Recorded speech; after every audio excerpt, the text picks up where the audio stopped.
Hello everyone, ఈరోజు నా blood phobia గురించి మాట్లాడుకుందాం. నాకు చిన్నప్పటి నుంచే బ్లడ్ని చూస్తే చాలా భయం అండ్ స్టమక్లో అనీజీ ఫీలింగ్ స్టార్ట్ అయ్యేది. లేటర్ నేను డెంటల్ జాయిన్ అయ్యాను. 2 years ఆఫ్ కాలేజ్ లైఫ్ బాగానే ఉన్నా. 2 yearsలో ఎప్పుడు థింక్ చేయలేదు నా హీమోఫోబియా గురించి. బట్ నా డెంటల్ 3rd yearలో క్లినికల్ స్టార్ట్ అయ్యాయి. సో డైరెక్ట్గా పేషెంట్స్ని హ్యాండిల్ చేయాలి. అట్ దాట్ టైం నా హీమోఫోబియా రీసర్ఫేస్ అయింది. నేను ఆల్మోస్ట్ 5 different సిచ్యువేషన్స్లో బ్లడ్ని చూసి కళ్ళు తిరిగి పడిపోయా.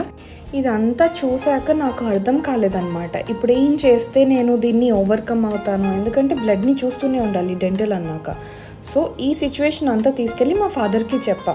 హీ ఈజ్ లైక్, మనం ఫీల్ అయ్యేదంతా సైకలాజికల్గా ఫీల్ అవుతాము, ఇంకెప్పుడు నువ్వు బ్లడ్ని చూస్తూనే ఉండాలి, అది నీ ప్రొఫెషన్, ఇంత దూరం వచ్చి మధ్యలో డ్రాప్ అవ్వలేం కదా అన్నారు.